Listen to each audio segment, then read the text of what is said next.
Hello, friends. This is Chandrakant from Akul Mac, and welcome to Legal Matters. And let me invite my friend from Ahmedabad, Mr. Jeet Bhatt.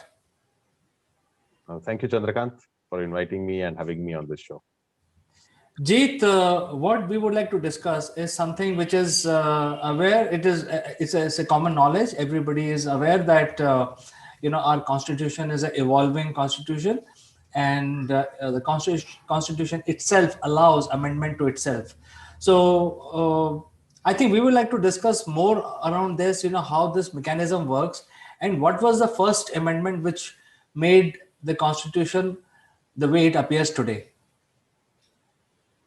Yes, Chandrakant, absolutely, you are right when you say that Constitution is an evolving and a living document. And when the Constitution was enacted and came into existence, that is on 26 January 1950, it was a great experiment that India began with because it was the first written constitution and one of the lengthiest constitution uh, uh, which was enacted in India. And first time we became the citizens of this great country, and the citizens and persons residing in India had the fundamental rights. So this was the first time this concept of fundamental rights, the directive principles of state policy, the this great document came into existence. So certainly that was a great day for the country, and it was a great experiment because first time something of this nature was being adopted and was put into existence. So certainly the constitution itself provides that it should change and it should adapt with the times, and any document which is created 70, 80 or 100 years prior would certainly, with the change in time, require certain changes. And therefore there was a mechanism prescribed under the constitution itself that in certain circumstances the constitution could be amended.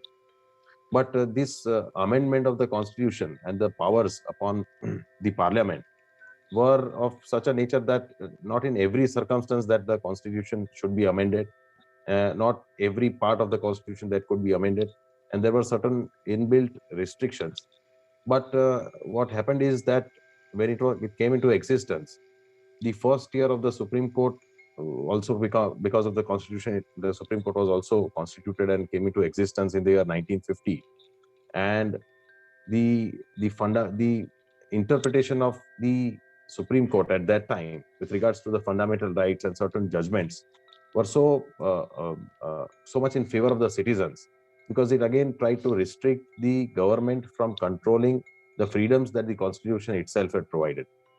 So the first of the judgments with regards to freedom of speech and expression was in the matter of Romesh Thapar and Brij Bhushan, where the government in 1950 tried to curb the freedom of press because it did not agree with the views being expressed by the media houses that were run by Romesh Thapar, who was slightly towards the left, was and Brij Bhushan was another. Was the editor of another organizer who was right wing. So basically, the Congress at that time did not want right wing or left wing to be in the center, or its views were not in consonance with the views of this government. So they wanted to curb it, control it, and therefore the government of Madras came out with a circular banning the edition of Romesh Thapar in the state of Madras. And these restrictions were challenged before the Supreme Court, and Supreme Court came down heavily against the state, saying that freedom of speech and expression, you cannot control it unless it is provided under Article 19(2). So these were landmark judgments of that time, giving freedom of speech, and freedom of press was also elevated to the status of a fundamental right. So this was a major judgment which gave a major blow to the government at that time. Second was with respect to the judgment of Champakam Dorai Rajan, wherein again the communal order issued by the state of Madras, which provided for certain reservations to certain religion and certain castes, was declared to be void by the Supreme Court because it violated Article 19(2), which says that for admission in educational colleges run by the state, there cannot be any discrimination with respect to race, religion, caste, creed, etc. So having a reservation policy was not in consonance at that time with the fundamental rights, and therefore this judgment gave a major blow, because in Madras this circular giving reserved seats for certain religious candidates was in existence prior to independence. So there was a major uproar in state of Madras. And the third judgment was with regards to the right to property, because at that time right to property was also a fundamental right under Article 19(1)(f) and Article 31. But because the main program of the government was with regards to the zamindari abolition and land reforms, because it wanted to distribute the land after acquiring it from zamindars to poor peasants and farmers. So this was a major program, and these zamindars also did not want to give up their land very easily. So there was a great fight between the government and the zamindars, and the Bihar state, which came out with a state land reform act in 1950, acquiring the land of the for acquisition of lands of the zamindars. The zamindars challenged that act before the Bihar Patna High Court, and Patna High Court in 1951 gave out a judgment declaring the act to be unconstitutional, because the Patna High Court believed that it was violative of Article 14 of the Constitution, which provides for equality, as different zamindars having different parcels of land were to be given different rates of compensation. So this, the Patna High Court held, was not constitutional and in violation of fundamental right to equality of the zamindars. So because it said that there cannot be a class within a class, and therefore it violated the fundamental rights of the zamindars. So this was a major blow. So government at that time had the majority, because it was the only government, the Congress had the majority. But the parliament had not come into existence by way of an elected representative, because the elections were to happen in October 1951. But the government was so furious that it did not like the interpretation given by the Supreme Court in favor of citizens, and the programs of the government were not being implemented as it wanted. And therefore, though there was a provisional parliament and the Constituent Assembly, which had drafted the constitution, was granted that power of conducting the parliament, and that provisional parliament uh, came out with a amendment bill to the constitution, and that was the first amendment, and it was sent to the president, and Dr. Rajendra Prasad at that time objected to certain changes which were made, because the changes that it had wanted to introduce were restrict the fundamental right of freedom and expression and bring out certain more restrictions to it. The second change that it wanted was to insert Article 15 Clause 4 in the Constitution, which which would empower the state to provide for special reservations and special provisions for backward classes. And third was with respect to insertion of certain more restrictions with regards to right to property. And Dr. Rajendra Prasad, in his comments on the bill, said that it's an irony of fate that the most cherished part of the constitution, that is fundamental rights, is the first to be assailed. So therefore, despite of objection from the president, and despite that the bill was introduced in the parliament, and after 16 days of debate, it was ultimately cleared on 18th of June 1951. But the most important and criticized move in that amendment was that it altered the basic structure of the constitution to the effect that it introduced a schedule 9 to the constitution, wherein laws could be placed. So a state legislature or a parliament could pass any law, and that law, if was placed in schedule 9 to the constitution, then the courts did not have the authority or jurisdiction to decide on its constitutionality. So this was unheard, and this was unknown to law, because you are taking away the power of the court to examine a law. And even if a law is violating fundamental rights of the citizens, despite that the courts could not hold it void. So this altered the entire structure of the constitution, the basic structure of the constitution. But despite opposition, there were few leaders who had opposed. Even Shyam Prasad Mukherjee, who was also the member of the drafting of the Constituent Assembly and the drafter of the Constitution. He also vehemently opposed, saying that what is this amendment that you are bringing? But then, despite opposition, the amendment was passed and cleared and came into effect on 18th June 1951. So this goes to show that if so if there are not certain restrictions on the power of amending the constitution, then having a majority and a government which wants its way over the rights of the citizens, then amendments of such a nature which would take away the fundamental rights could also be passed.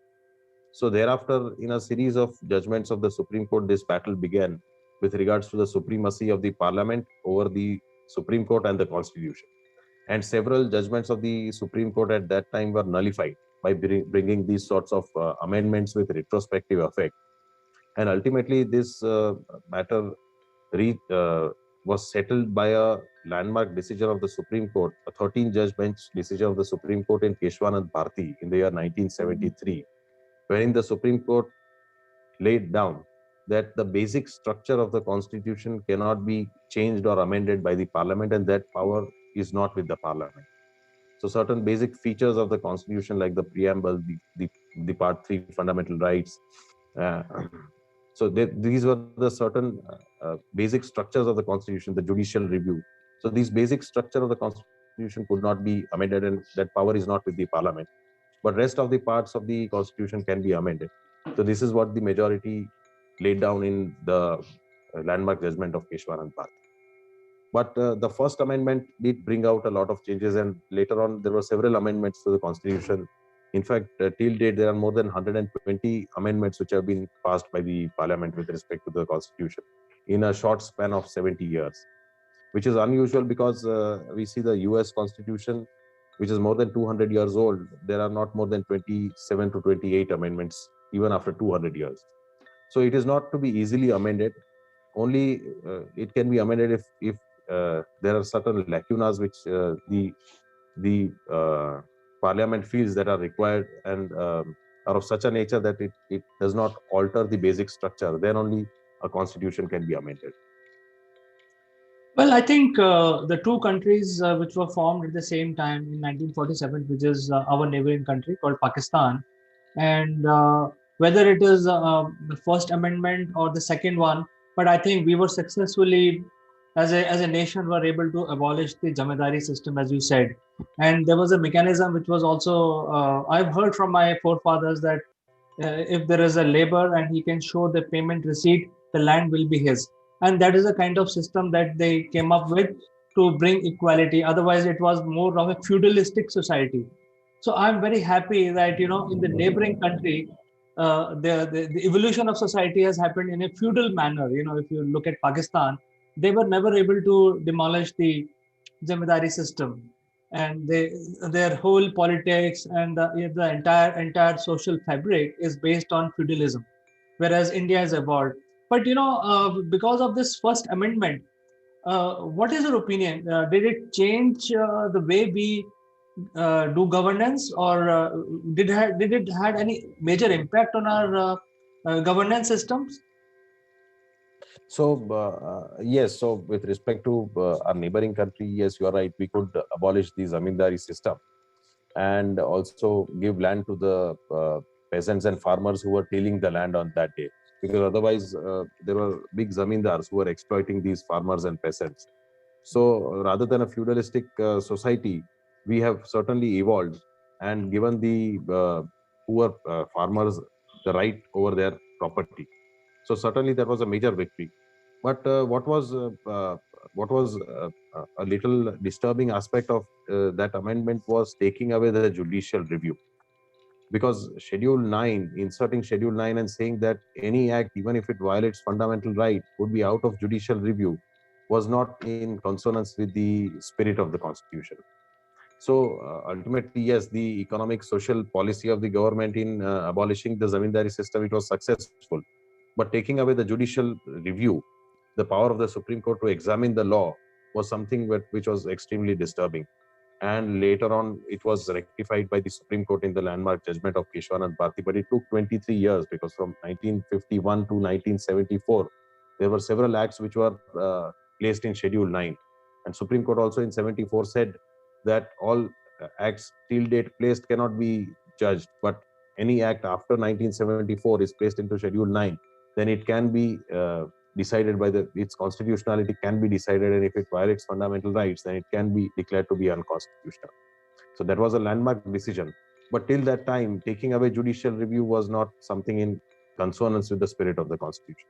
So that is the one aspect which disturbed the governance at that time. But yes, the abolition of Zamindar system the government was successful.